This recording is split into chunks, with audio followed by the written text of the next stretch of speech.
What's up, everybody? Welcome into another YouTube live show. I am John Kurtz. I am here ready to talk about handshakes for the next solid hour. No, I'm just kidding. I'm very sick of talking about and reading about and seeing everybody's takes on handshakes, thanks to Bill Self last night. I would really prefer not to have to do that here today, but you know what? We can because you guys control a part of the show. We'll get to more on that in just a moment. But no, the title of the video today, you may wonder, like, all right, what is this going to be about? What are we tying into the Big 12 now? What I'm about to tell you is that we're about to tie Dartmouth basketball into the Big 12, which seems like quite the leap, unless, of course, you paid attention to what has happened this week, which is that Dartmouth men's basketball team voted to unionize. And with the current climate that we're in, I'm sure it would not shock you that most believe that this is going to eventually lead, perhaps sooner rather than later, to NCAA athletes becoming employees, which will mean revenue sharing, which will mean schools actually being able to give some of the money to the players. All of this money that has been coming in for years, it would be facilitated through the schools. And the concern here for me is that if and when that happens, which, again, I don't disagree with any ruling from the National Labor Relations Board, any court that is going to say, hey, these guys should be employees. They're making you a ton of money. How are you getting away with this free labor for a really long time?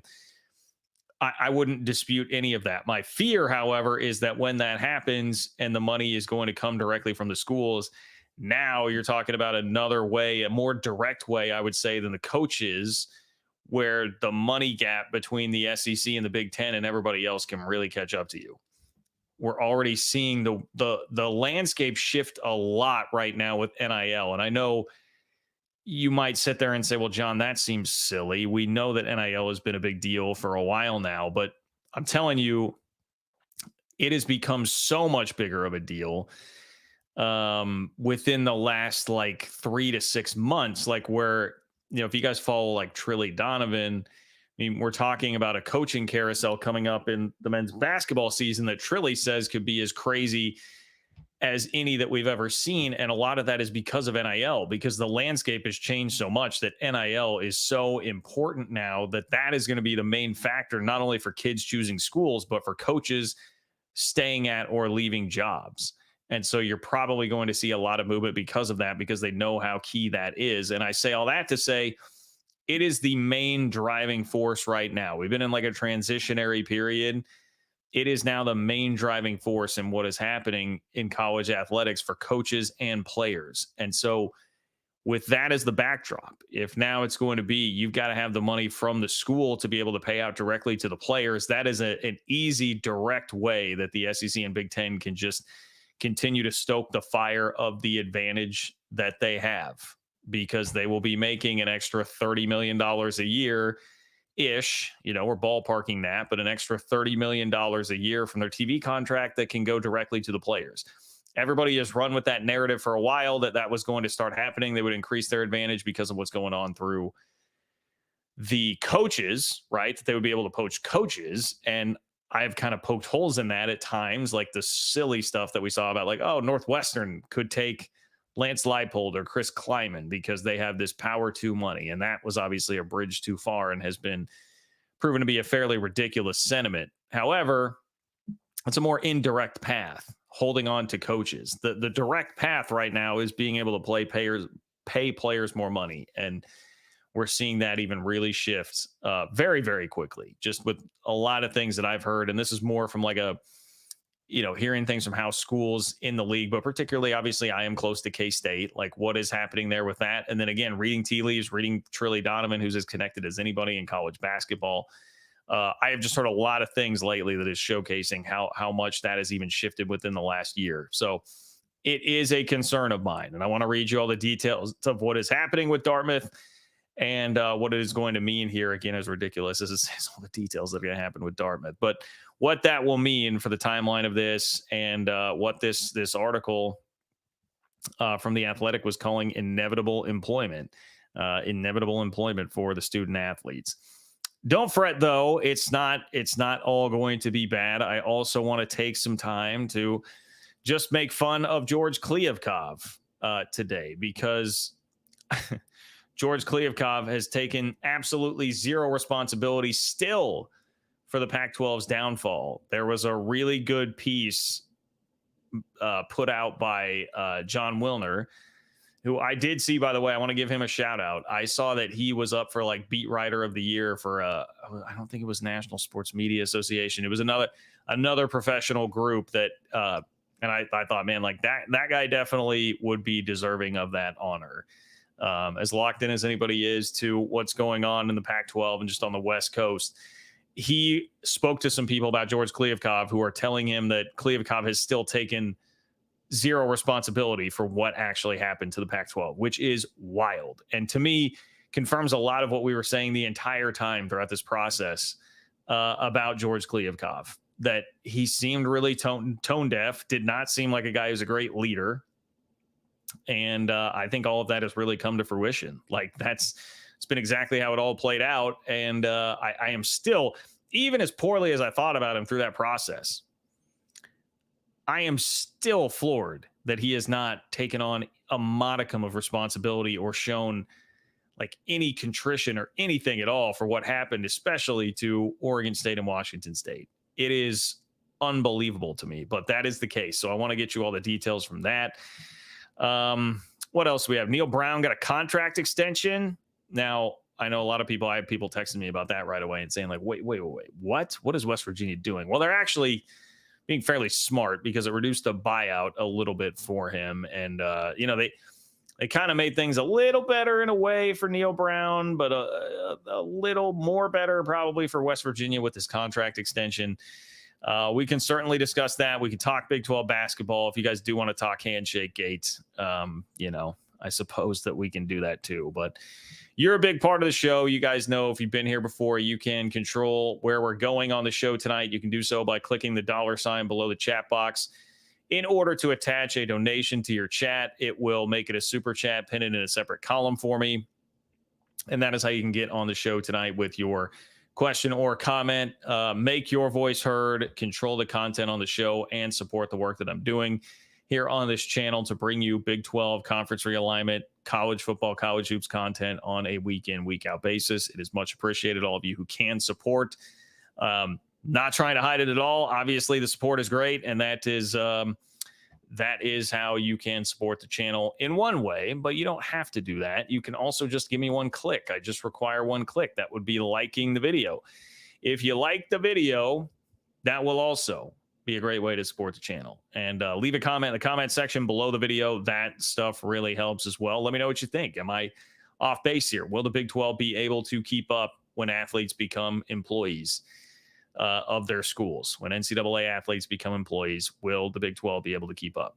Let me know what you think in that comment section. And if you are on or not watching this live, you are catching up to this after the fact, you can support the channel on Venmo.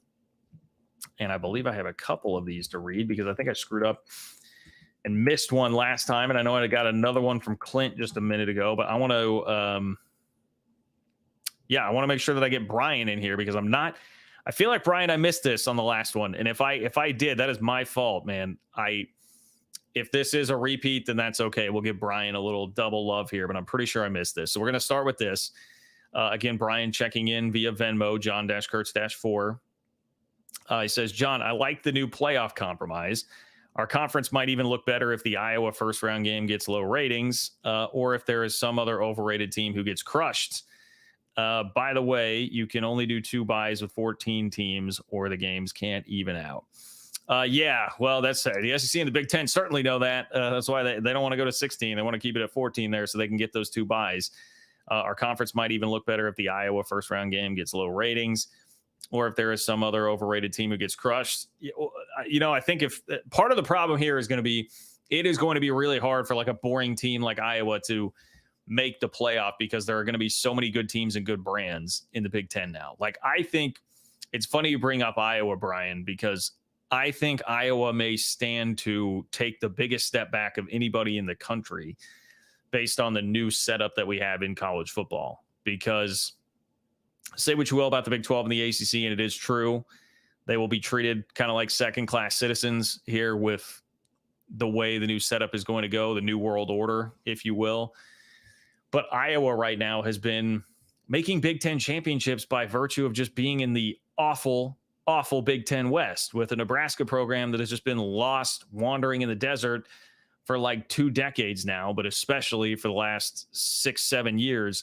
There's just been a disaster. They can't figure anything out. It's just a dearth of mediocrity in that half of the Big Ten. So Iowa has been able to just fart their way through a good defense and zero offense to a Big Ten championship game blowout so many different years. That's going to go away. Now you're going to have to actually earn your way into this thing by being up toward the top of the conference. They're bringing in much better brands. They're bringing in much better teams. They won't get to feast on Big Ten West schedules year in and year out. Like, I think Iowa literally stands to be more worse off than anybody out of all of this. Now, that doesn't mean that they are going to be the worst off of anybody in the country. It means that where they're at to where they're going to be now with the new setup of everything starting in 2024, I think that difference will be bigger than anybody else in college football right now. So we'll see. We'll see, Brian. I mean, it's intriguing theories there. We'll see how it plays out once the games start happening. I think there is still a high likelihood that you do get plenty of boring games here in the playoff. And yeah, you would certainly hope that that's not going to be the Big 12. But like long term, it probably will be harder and harder to keep players from transferring up to the Big 10 or the SEC. The dynamics of that, I feel like, are still going to be so fluid that we don't completely know what it looks like. So in the short term, I would definitely be someone that would have faith with, what you're saying there, that Big 12 teams would be able to compete, at least in those first round games, to keep the games entertaining. But long term, I do think that becomes a little bit more difficult. But really appreciate your support of the channel, Brian. And thank you very, very much for popping in here to say that. Same thing to Clint, who also contributed via Venmo, John-Kurtz-4. Clint says, what about our Big 12 championship being between 2v3 for the second playoff spot? Number one gets their bye during championship week. Now, that's not a bad idea, Clint. Actually, that's pretty clever, man. I don't know. Somebody may need to get your mark on the horn for that one. The problem is, you'd probably have to change the name of it, right? It wouldn't be the Big 12 championship game. What would you call it? Because if you say like Big 12 second place game, that's going to be a hard thing to draw people into. Big 12 runner-up game, also not great. Big 12 playoff game, I mean, I'm just workshopping here. Maybe someone can hit me with a good name for that in the comments. But I love that, Clint. I kind of love that. Because if the Big 12 is going to get 2 automatic bids, then the intrigue for the Big 12 championship game is certainly out the window as well. But you play 2 and 3 and you say winner of this game gets to go to the playoff, loser goes home. That's the kind of creative thinking that we need in this league, Clint. I dig it, man. I dig it. I mean, I would certainly watch the game. We would know the stakes, and like games need stakes for people to be interested. And that definitely has some stakes. That was a fun one. Good stuff, Clint. Thank you. Okay. John-Kurtz-4 for anybody else there that's not watching live. Click the $sign below the chat box if you are watching live to contribute to the channel. Our web getting in the shot at Georgie K. I love it. Our web says, why be humble when you are kicking butt? Our web, you're reminding me, you sent me a great tweet earlier today that was somebody, and I will credit them correctly here very shortly. It was somebody that put together a highlight reel of George Kliavkoff highlights Buffalo OK State. Buffalo K-State. An Oklahoma State account, it would appear, put this together. So shout out to Buffalo K-State. I'm going to play that for you later on when we get to the George Kliavkoff portion of the show. I've got it pulled up now, and we'll have it ready to go to, have a couple laughs at Mr. Kliavkoff. Yeah, no reason to be humble at all. I mean, quote Kanye West here, hard to be humble when you're stunting on the Jumbotron. Unfortunately, George Kliavkoff is doing anything but that. He seems to be holed up in Montana. He's got a bunch of money, so that won't hurt him at all. And I saw John Wilner suggest even that he could get a book deal for writing about everything that happened in this saga someday.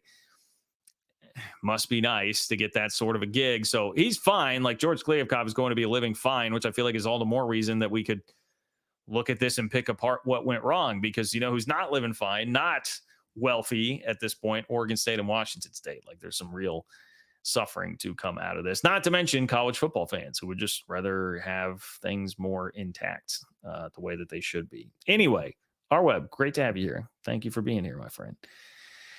All right, let's pop into this. Dartmouth players unionizing, folks, could have wide-reaching implications for the Big 12 and everybody, obviously, in college athletics. So the Dartmouth men's basketball team voted Tuesday to unionize, the first Division I college athletics team to hold a public unionization effort. While historic, the move is likely months away from directly impacting other college athletic programs as an appeals process works its way through the National Labor Relations Board. But notice that says months and not years. You know, I mean, I feel like everything is on like a month's timeline, whether we're talking about the ACC, which is a huge change agent in college athletics that is, we all see coming.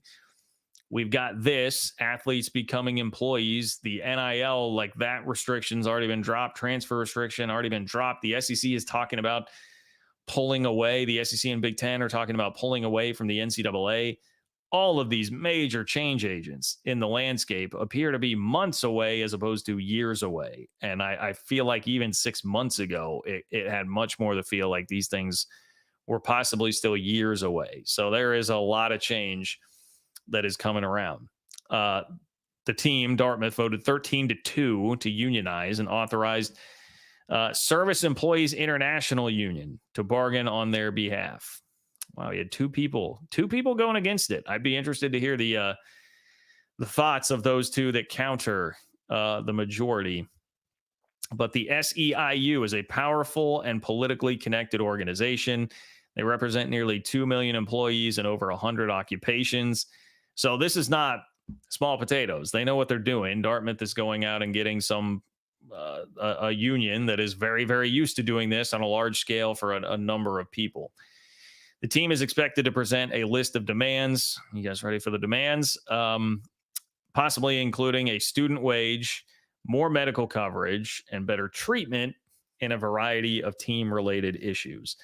So Dartmouth this is not scholarship. They're in the Ivy League. They want a student wage. They want more medical coverage and better treatment in a variety of team-related issues. That's obviously pretty open-ended. I don't know exactly what that is going to be. But the part that I can really get behind is the medical stuff here. I know that's, you know, we're talking even about professional athletics, especially like the NFL, I know could certainly do much better when it comes to long-term professional care or medical care rather to their players. I'm going to be behind them when they're talking about doing something like that.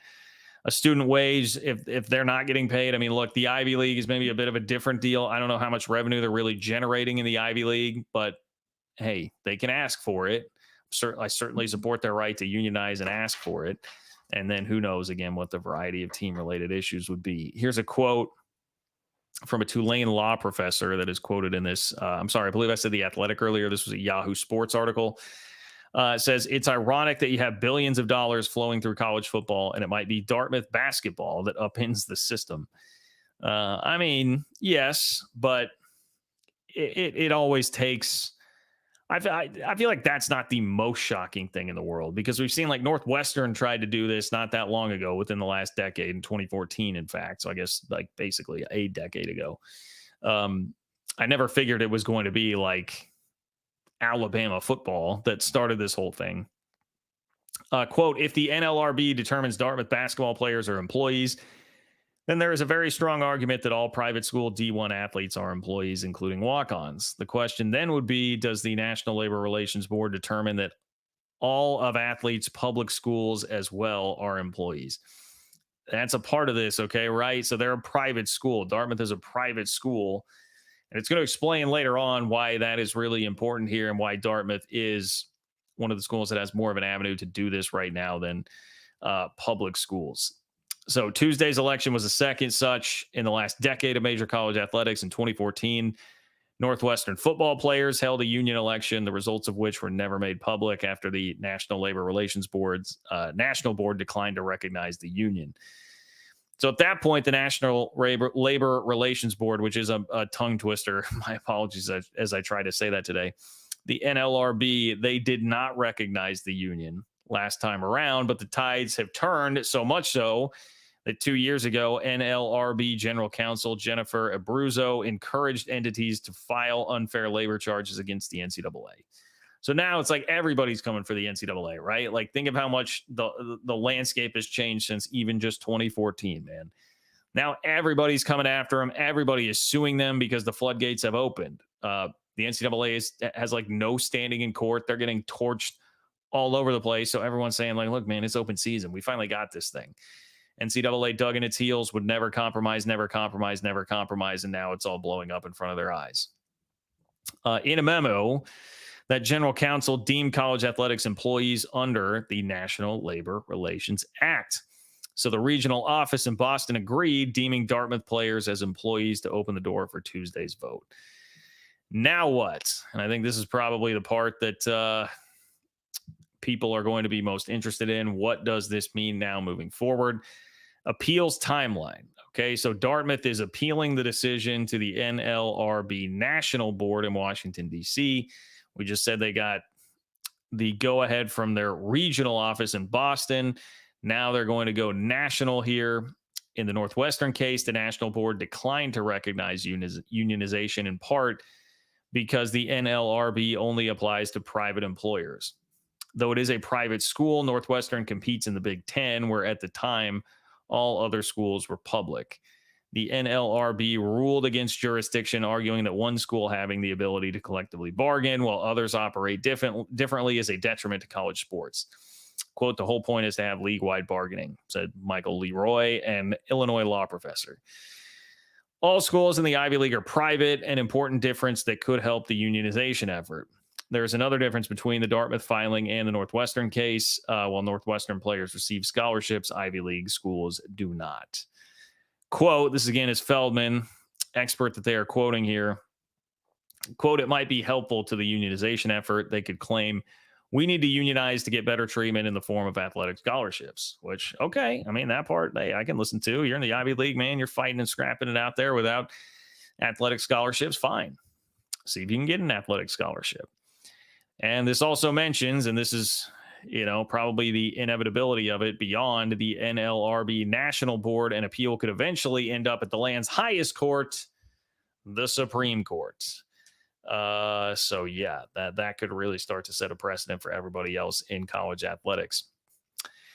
Inevitable employment. Experts say it is an ideal time for athletes to be deemed employees, given the Supreme Court's Alston ruling, the implementation of NIL, the swing in public sentiment, and maybe most important, a Democratic-controlled White House and Senate. The four-person national board in Washington, D.C. for now holds a Democratic majority, a fact that is not insignificant. Liberal decision makers would lean toward granting athletes employment rights. Abruzzo is a presidential appointee, a reminder that the election this fall could result in an overhaul of the board itself. So, okay, they're also saying, yeah, part of the reason they would want to do it now is because they feel like the votes would be there, basically, to make this happen now. And so Leroy asked the question, is the NLRB thinking differently today than in 2015? There are signs that they would treat this differently than they did with Northwestern. Yeah, I mean, I would say so. If general counsel is trying to push you to do that, that certainly seems like things have changed a bit. Let me pop into a couple of super chats here before I finish out this story. And again, kind of reiterate, I think to me, the bigger point for most of us here, that maybe not most of us, a good chunk of us here who are Big 12 fans would be concerned about, or if you are an ACC fan, and that would be how this affects all of you moving forward in your schools and your ability to compete if they do become employees. Let's start with Jayhawk Scott. What up, Jayhawk Scott? Jayhawk Scott says, how long is it before the big brands in the SEC and Big Ten demand unequal revenue sharing within their own conferences? Yeah, I mean, good question. I had somebody send me something earlier today. I don't think it was very credible, but I did see it going around. Someone was like, well, it was Vandy is going to start getting kicked out. These schools are going to start getting kicked out of the Big Ten and the SEC because they're not making enough money. That may well happen at some point, but that makes more sense to me, right? As opposed to just outright kicking them out, saying, well, hey, what about this? You guys don't have any leverage because you don't want to get kicked out of this conference. You still want to play at the tippy top of the sport, right? Well, then you're going to get like a 50% pay cut in the amount of revenue that you're taking in right now. You can stay, but we're going to take some more money from you. We're going to milk some more money. Because like, what leverage do they have to stand on? I guess maybe if they want to say at that point, we'll just leave and go play in a lower level. But that's about it. And the Big Ten and the SEC don't seem too concerned with making a bunch of concessions to people. They made a slight concession, certainly, to the ACC and the Big Ten with the 2 auto bids in this latest thing being discussed. But at the same time, they're trying to steal the auto buys. So it is only a bit of a concession there. Yeah, I mean, I think it's very, very well something you could see. I mean, we are already kind of seeing it because Oregon and Washington obviously are not getting a full share as they jump to the Big Ten. They're already not getting a full share of the revenue there, so that's already something that's been okayed in the Big Ten. So it would not be completely unheard of at all. And even like SMU in the ACC is not getting the full college football playoff revenue share. They're giving them like half of a share. I believe it builds. They're getting a partial share there. They're not getting everything. So we already have it. I mean, it's already here. We do have some level of unequal revenue sharing, but I know what you mean. The ultimate, like, hey, we'll go really pull the wool over everybody else's eyes at the bottom of these leagues. It's probably the wrong turn of phrase there. We'll go really kneecap these guys at the bottom of the conference because we can. And yes, 90-68. Jayhawk Scott, I am just glad that there wasn't a handshake reference in there. That's you can have the 90-68. And frankly, actually, I probably should be thanking Bill Self a little bit because this whole handshake controversy has actually taken some of the attention away. Like the talking point around here locally in Kansas City has not been so much what happened during the game. It's been about the handshake line, and what happened during the game was bad. It was not good. So I can kind of appreciate that. Maybe I should be thanking Bill Self. He was playing some 4D chess for the Cats out there. So anyway, congrats on the win, Jayhawk Scott. Congrats on the win. I'm happy for you guys. You've now pulled to within a 500 record against Jerome Tang since he arrived at K-State. I know that's a big deal. So congratulations to the Jayhawks for doing that. You know, it's tough to get 500 with a coach as good as Jerome Tang. You've now done it. Not everybody has. So that is an accomplishment. Rob, what's up, Rob? Rob says Dartmouth averages 600 fans per game. What money? Yeah, I mean, this is where I feel a little bit, I don't know how that would work or what it would wind up looking like because, yeah, they're not generating a bunch of money to my knowledge with the Ivy League schools there. So will that actually work to get something? I don't know. Would they, if they don't get what they want, if they don't meet their demands, do they just stop? And is that a problem? I would think you'd probably still have student athletes willing to go or wanting to go play at an Ivy League school. I don't know the dynamics of the Ivy League enough to even pretend to know like how that would actually show up or work in practice, but they're going to try. They're going to try. So I got to give them that, but it's a fair point you raise. It is a fair point you raise. Ryan, what's up, Ryan? Ryan says, thank you for the support, by the way, Ryan. Ryan says schools will drop non-revenue sports, watch players strike right before a tournament. Ooh, boy.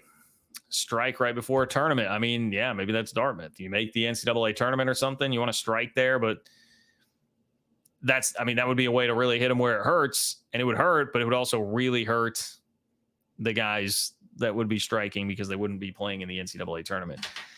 Schools will start dropping non-revenue sports. I mean, yeah, I think that sort of thing and slashing athletic department positions, that very well could be coming.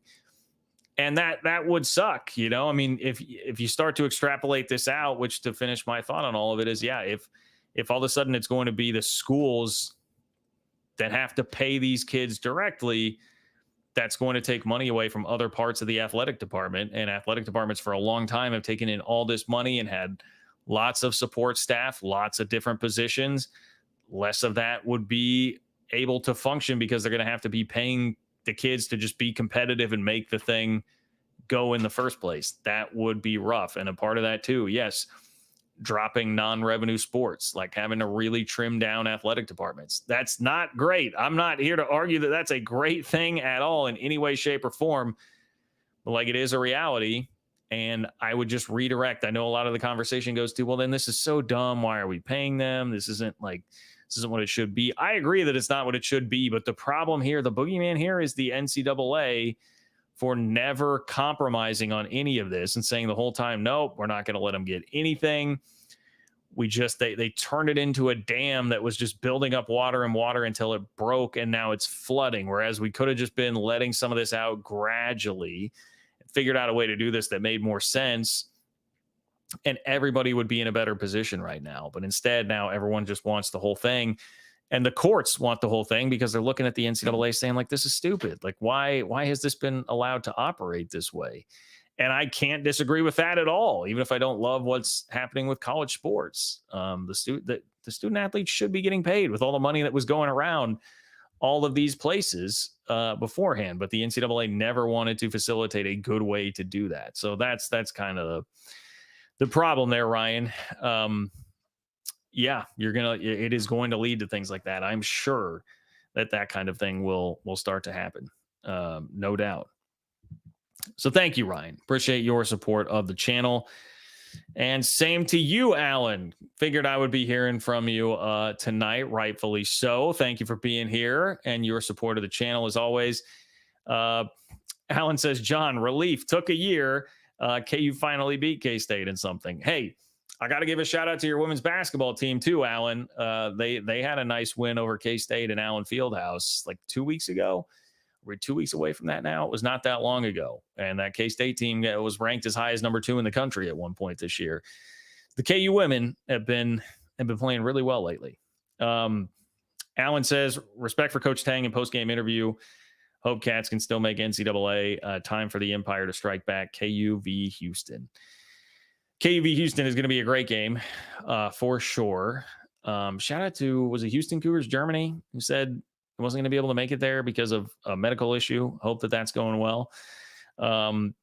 K-State, unfortunately, the NCAA tournament, that's going to be out, man. I mean, I hope they beat Iowa State. That'd be a nice win. They're going to be out. They're going to be out. Oh, my God. I'm looking at the next super chat coming up here. I can't believe that, but I'm going to get through Alan here real quick. Unfortunately, yes, I don't think the NCAA tournament's happening unless K-State wins the Big 12 tournament, which, I mean, boy, they'd have to beat Iowa State even on Saturday to ensure that they're not playing on Tuesday there. So, yeah, I don't think that is happening. But I appreciate the respect because it didn't seem like there was a whole lot of it between Self and Tang and the two staffs and everything after the game. If you do remember, there were the tweets after the game in Manhattan about an incident in the tunnel between a K-State assistant and a KU assistant. Don't think there was a whole lot of love lost with that. I'm sure that's why we got the Bill Self comment that we did last night about the handshake after the game. Feels like it's a bit icy between the two sides right now. But I appreciate you, Alan. Genuinely do. Good, respectful convo here. And look, Kansas is just Kevin McCullough makes a massive difference. That guy is absolutely one of the best players in the country, All-American for sure. Getting him back has made such a giant difference. And when they're playing at home with Kevin McCullough, that is absolutely one of the best teams in the country. And they showed it in the second half for sure. Thank you for being here, Alan. Much appreciate you, my friend. Alpha Cat. So Alpha Cat, BYU up 11 at half. Please explain to them you don't win in Allen and Houston. Yeah, what the hell, BYU? How are you doing this? BYU goes into Allen Fieldhouse. We're just going to mosey on in here, our first year in the Big 12, and we're going to go plant one of the 18 home losses that Bill Self has had in like 21 years at Kansas. Yeah, we'll just do that and then go into Hilton where literally nobody is winning this year. And it's been impossible for anybody. And yeah, we'll just, we'll drop a little 11-point halftime lead on Iowa State. Dude, I just have a crazy amount of respect for BYU, who, by the way, lost in Manhattan. I mean, everybody who watched KU State last night, like BYU lost in Manhattan. So I don't know, this league, I feel like this is where I fall into the typical NBA trope, right? Like this league, it's crazy. All right, we'll have to catch the end of that game when we are done here on the live show. Alpha Cat, thank you for your support of the channel and for supporting the channel just to tell me that, because that's nuts, dude. That's nuts. BYU, these are not things you are supposed to be doing. You're going to make everybody in this league jealous, man. If they go through a season winning in Allen and winning in Hilton, when was the last time somebody did that? I'm trying to think what KU's last home loss has been. I don't know. Did Oklahoma State maybe catch a down Iowa State team one of those years that like Marcus Smart won in Allen and did the backflip? I don't know. I'd have to think on that. Daniel, what's up, Daniel? Cat fan in Huskerland, aka Daniel Osborne. Thank you for being here. Appreciate you, my friend. Daniel says, do you think college sports is heading to salary caps and revenue sharing like the pro sports? Congrats to KU on the win. All right, look at that. More respect.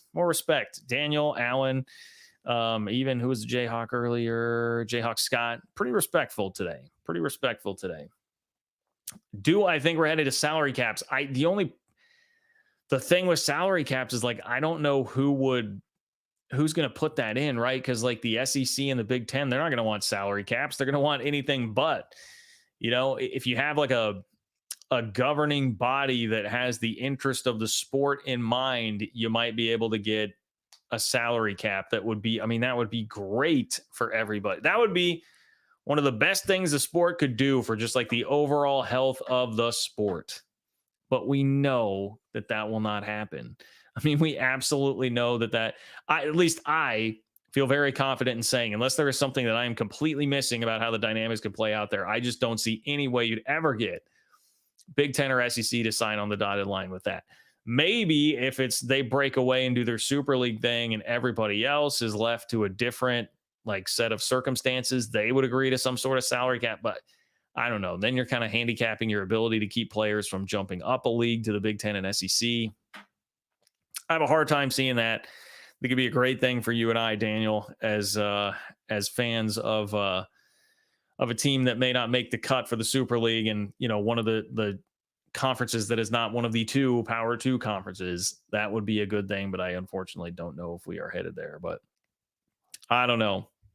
There's a lot of stuff to play out that I feel like things are happening so fast. I feel like there's going to be so much that changes so quickly that there will just be a lot of dust to settle that we can't even see right now how exactly it's going to look, and all the intended or unintended consequences that are going to play out just across the entire landscape of college sports can be pretty crazy. But thank you, Daniel, for the support. If you guys have anything to add, click the $sign below the chat box in order to join the show tonight. It will attach a donation to your chat, which supports the work I'm doing to bring you conference realignment, college football, college basketball content here on the channel. Much appreciate all of you.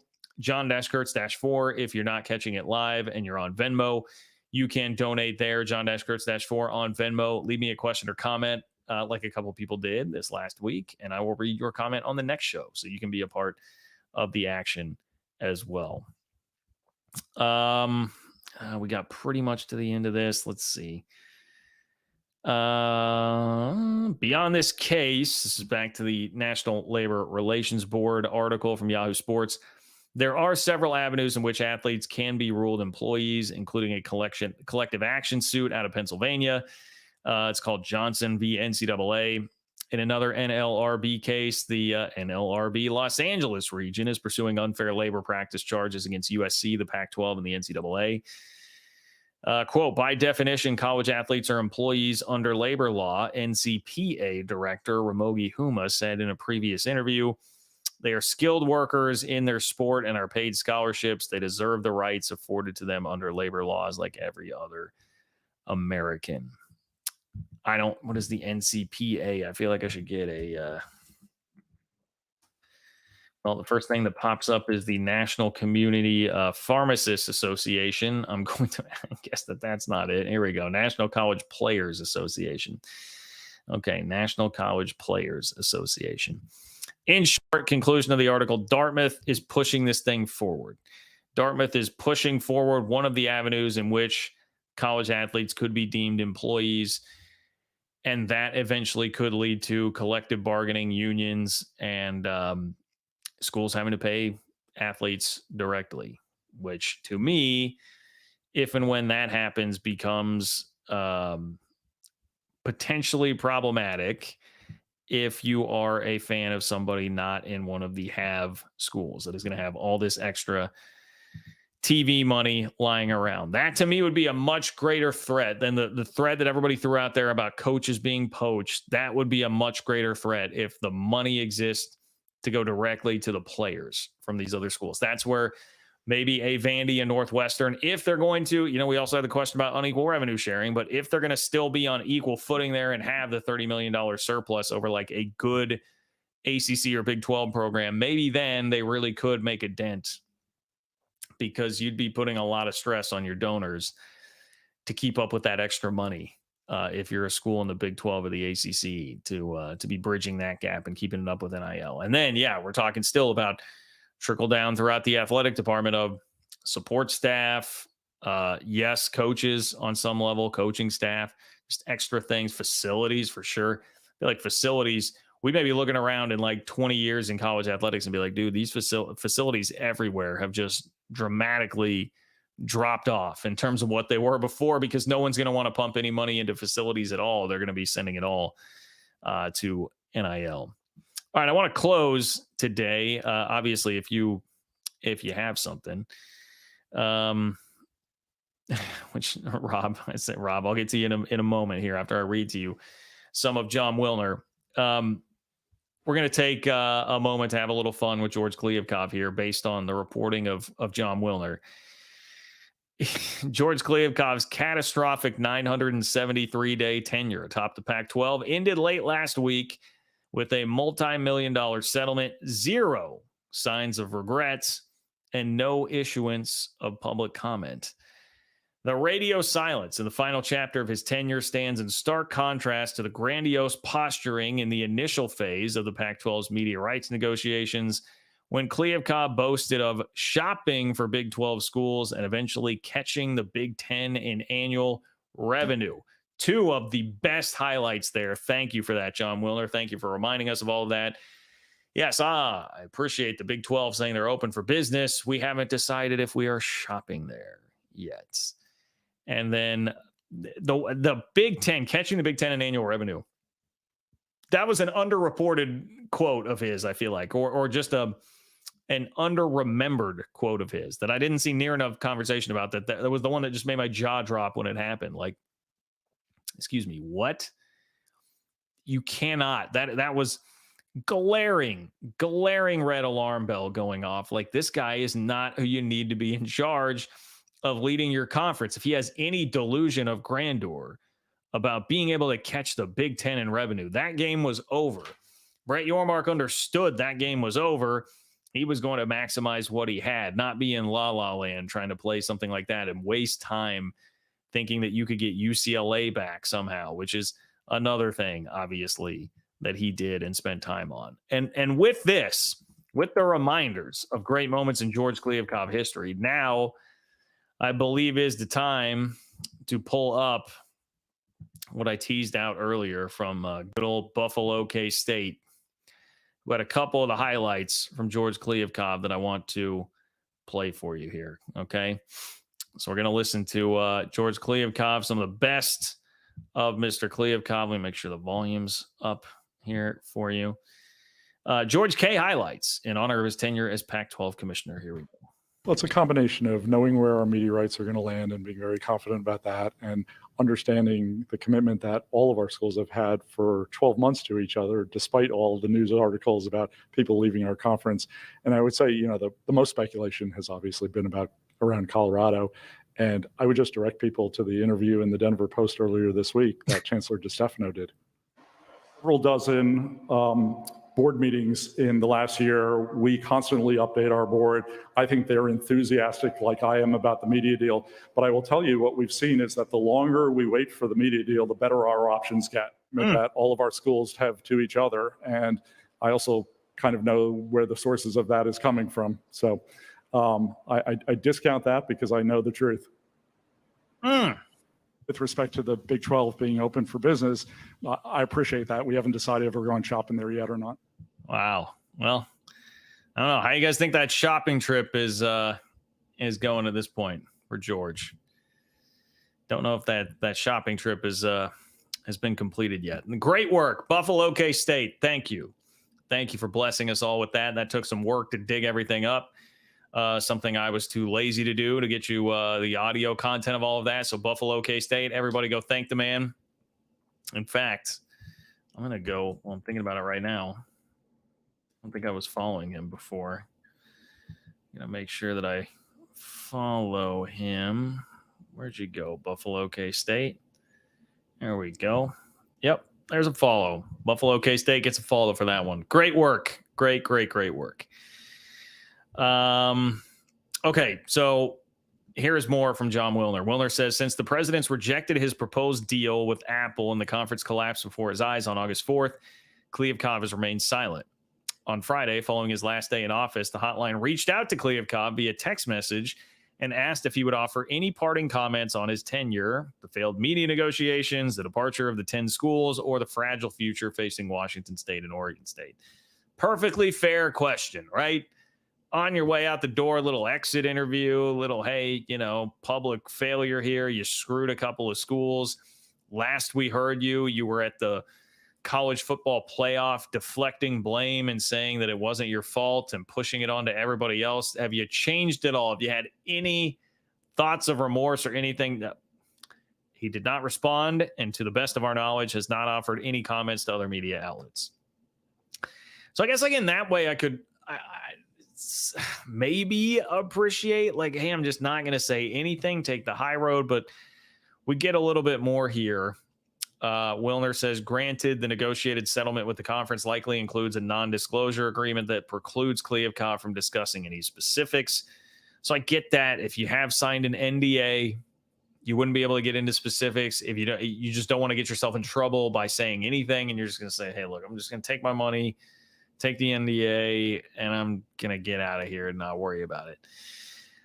But this is a good point that's made. Kliavkoff also has refrained over the past 6 months from offering any public expression of remorse or accountability. So this would be before he's gone, where an NDA would not be in effect for him to still get his buyout.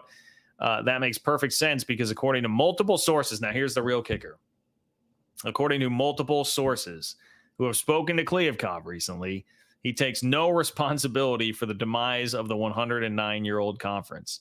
Instead, sources say, Kliavkoff blames the collapse entirely on the president's poor leadership, the difficult circumstances he inherited, and the school's refusal to accept the deal placed before them. Boy. I mean, look, is there blame to go around there? Yes. Yes, there is absolutely blame to go around there. But to not acknowledge your role in that at all is wild. Especially, we just played that highlight reel of clips, dude. You got to be able to read the room better.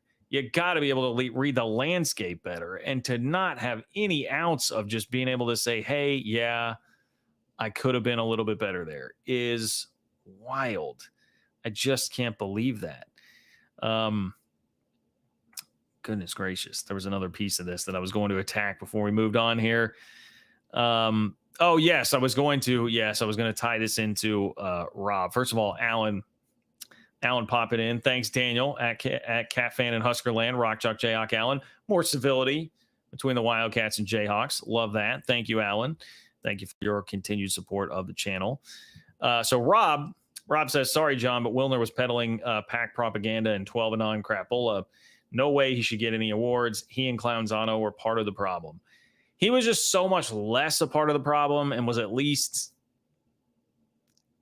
way more measured in what he was saying. Now, he did also do a podcast with Canzano, so fair enough. If you want to say, hey, aiding and abetting, something like that, all right, like I can understand the point there. I do think he did a really good job. But to to your point, Rob, he was a guy that was ingrained in Pac-12 circles, right? This is a guy that was still taking a bit of a Pac-12 slant when everything was happening. So that's who he's talking to. Like, those are the people he's talking to. And he's coming out and saying that his sources, multiple sources, are saying that Kliavkoff is taking no responsibility and blames the presidents, blames the circumstances, blames the school's refusal to accept. That's the worst one. Look, if you want to say, hey, man, what did you want me to do? I inherited Larry Scott's mess. I inherited these presidents that are clueless about college sports, and they have this hubris, and it's gotten in the way time and time again. What was I supposed to do to fix that, right? Like, I had a university president that listened to a professor on campus just telling him over some coffee that, hey, I think you guys are actually worth $50 million a year. And then, like, that formulated his opinion. And, like, how was I supposed to get him to sign the deal? If that's your stance, like, okay, fine. But if the stance then, and again, okay, fine, I would still say you got to take some responsibility for the fact that you were hired to figure that bleep out. Like, that's the reason that you were hired. But that makes more sense than saying, well, these schools just wouldn't sign the deal I put in front of them. George, you under-delivered, man. You kept saying it was going to be, you had people saying, these sources through Canzano, that it was going to be a layup to beat the Big 12 deal.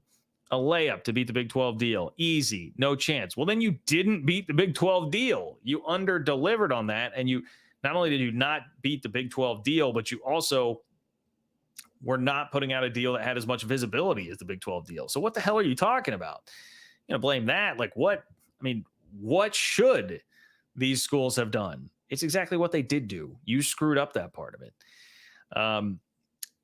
Wilner goes on to say, and thank you, by the way, Rob. Let me pop that off there. Thank you for your support of the channel, Rob.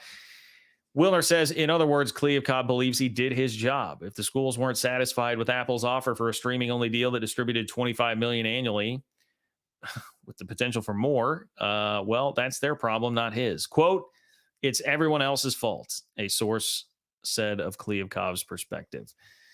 To a certain degree, that's accurate. The rupture was years in the making, and the responsibility starts with presidents who ultimately have authority over the conference. Scott's strategic mistakes played a central role as well. But before we get too far off, like, you know, into 12 and on and all that, and some of the Rob criticisms there, he does say, but any suggestion that Kliavkoff bears no responsibility is, of course, ludicrous. He was in charge for 25 months prior to the moment of collapse and lost 10 of the 12 schools. He was arguably the most ineffective commissioner in the modern era of college athletics, particularly for a major football playing conference. He failed to grasp the basics of realignment, that urgency is required. And that is true. And that is something that Brett Yormark definitely grasped. That's why he got that TV deal in front of him, which is one of the key dominoes in all of this. And above all, Kliavkoff either didn't bother or was unable to read the room. After the failed promise of the Pac-12 networks, the last thing the presidents and ADs wanted was an all-streaming media rights deal with revenue tied to reaching subscription tiers. They wanted linear exposure and revenue certainty. He delivered neither. Yeah. Again, read the room. Realize that you're not going to beat the Big Ten in revenue.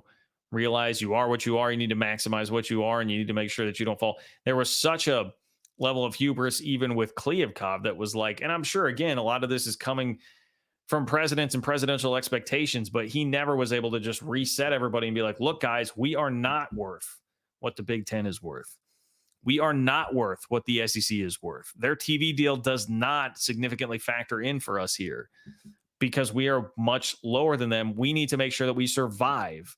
And instead, it was always, no, we need to make sure we are like the Big Ten or the SEC, which they were never going to be.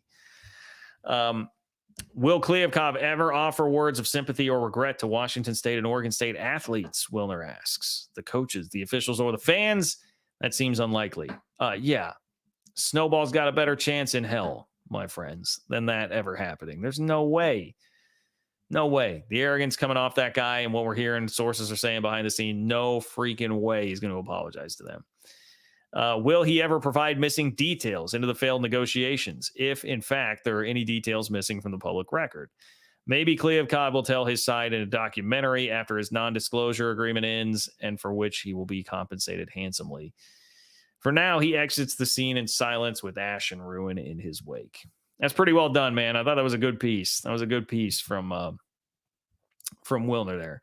If he is going to get paid a bunch of money to do a documentary to talk about his failure and then still sit there and be whiny about everyone else, they just didn't sign my deal. I mean, my goodness. My question would just be, how do I actually get that job? How do I get that gig? Man, I would love that gig, to be able to get fail, be the worst commissioner in history, and get $8 million to go away to my ranch in Montana. I think it was Montana, right? Not Wyoming, Montana. And then get more money to tell the story of how it all failed later for a documentary. Must be a good gig. Glenn, I'm going to close here with a couple of things. I'm actually seeing something because I pop over. We're close to the end here, so it is buzzer beater time. If you have something, click the $ below the chat box in order to submit a super chat to get in right now before I do depart. I'm seeing something in the regular chat that I do actually want to address, okay? But I'm going to get to it after Glenn real quick. And this is a rarity because it's toward the end and I happen to be settled there to see it. But Glenn says, how much longer before this filters down to FCS? Well, FCS, I think, is just I mean, I feel bad for him, but it's in a world of trouble right now because, you know, the transfer rules and NIL, that's just such a death knell. Like, they can't keep up financially to pay guys to stay there. And then now, like, you can just, the transfer stuff is all wide open. It's going to be really hard to keep anybody down at that level with the current setup of everything. And yeah, like you're saying, I mean, FCS could be poached by anybody. I was going to say, you know, they can work their way up even through an intermediate source with, if they go prove it then in the Big 12 or the ACC, then you work your way up to the Big 10 or the SEC. I mean, there are just more avenues for them to leave than ever. I don't know how you do it. I don't know how you maintain a program there. The second that you develop anybody at that level, they're just going to be hot to try to get off somewhere else. It's going to be rough. It's going to be rough. So Glenn, you are right. FCS is definitely the whole system right now is not benefiting them in any way, shape, or form. It's really bad for them. But I wanted to address this from Miri, and I see that Miri has later on. And again, this is a rarity, guys. I'm doing this because I see it and I feel like it's an inaccuracy that I want to correct here. Big 12 will be irrelevant in college football once the Big 10 and SEC join forces. Kurtz laughed at the death of the Pac-12. Now karma may be coming back to him in his Big 12. Okay, man. And I don't, I see the argument that's going on in the chat down below. I just will say the laughing at the Pac-12 was laughing at George Kliavkoff. It was laughing at exactly what I'm pointing out now, that they had this buffoon out there, and it was frustration and anger with the things that he was saying and that John Canzano was saying, which were clearly not accurate and were proven to be inaccurate. This was much more about the messaging coming out of there and how wrong it was, and how that turned into truck stopville, flyover country. Like, you guys are dumb. The truck stop conference, you guys are all idiots and wrong, and just attacks that got personal. And like, look who was right. We were correct. And yes, was I rooting for how that would go down? Yes, I very much was, because it meant the survival of the Big 12. And I see where your argument is going after this, Miri, like, hey, your conference may die. Well, it's lasted longer than the Pac-12. And we knew that this was not an, hey, everybody kumbayas and survives game. Like, this is cutthroat, dog eat dog. It has survived longer than the Pac-12. It doesn't matter what else happens here. All I was wishing was for the Big 12 to survive as long as possible. And with the position that the Pac-12 dug itself in through its leadership, it was going to be the Big 12 or the Pac-12. They painted themselves into that corner, and they were wrong with all the stupid BS that they were throwing around there. And how freaking ironic is this, Miri? You're sitting here saying what goes around comes around. You are a Big 10 fan in here talking bleep. Does that not apply to you? Does that not apply to you at some point here? Like, what a shitty attitude, man. Just what a terrible attitude, and a hypocritical attitude, and throwing stones from a glass house attitude in here. congratulations that Indiana is going to survive making $70 million a year in TV revenue because of they were fortunate in the birth lottery with where they happened to be positioned and what conference they joined a million years ago. Congratulations, man. We're out here scrapping. We're fighting for survival, and it turned into Big 12 v Pac 12. Was not laughing at the Pac 12. I was laughing at John Canzano. I was laughing at George Kliavkoff. I was laughing at Pac 12 presidents. That's who I was laughing at because the Big 12 got the last laugh and survived. Like, that's such a, I don't know, man. I mean, that's what I'm saying, Nathan. I would love to know. I would love to know who Miri. Tell us who your squad is. Tell us who your squad is. Would love to know that. Love to know that. I know Rutgers would certainly be funny. I don't think that would be peak funny. Peak funny in the Big Ten. Who would be the peak funny? I mean, you know, it certainly screams Nebraska. That would probably be my guess. But peak hilarity, maybe Iowa. I mean, Iowa would be pretty funny too, but they do at least accomplish something, even if it's been through the Big Ten West. I don't know, for whatever reason, Indiana kind of sticks out to me a little bit. Oh, Maryland. Maryland is pretty funny. Illinois. Yeah, Illinois would be pretty funny. We're still waiting for it, by the way. I'm not sure that we're going to get it. I really do want to pop in and watch the rest of this this BYU Iowa State game. BYU is still up by 12, 13 minutes to go. That is crazy. That is crazy. I don't know that we're going to find out, guys. Big man in here talking a lot of smack. Doesn't want to tell it. Well, Miri, you're not telling us who you're a fan of. That's what everybody is waiting with bated breath to find out, and we're not finding out. University of Chicago, that's another good one. Ohio State. Okay, there we go. Ohio State fan coming in here to pick. Well, congratulations. You know what? What goes around comes around, Miri. What goes around comes around. I'm sure you will have your day. Congratulations, my friend. I'm sure it was a tough life to be born into Ohio State fandom. I'm sure you've got a degree on the wall from Ohio State. None of us would dispute that or doubt that for a second. Have fun. Have fun with that, my friend. Okay. Please like the video on your way out. You guys spread the word about the channel. Appreciate all of you helping me get over 20,000 subscribers. That is awesome. You guys are amazing. Leave a comment in the comment section of the video. What do you feel like is going to happen here with athletes rather, turning into employees? How worried are you? Let me know in the comment section of the video. Make sure you're subscribed if you are not. And I should see you on Sunday for the next live show. Okay. Appreciate all of you guys. Take care. Enjoy the rest of your week. Have a lovely weekend, and I will talk to you all soon.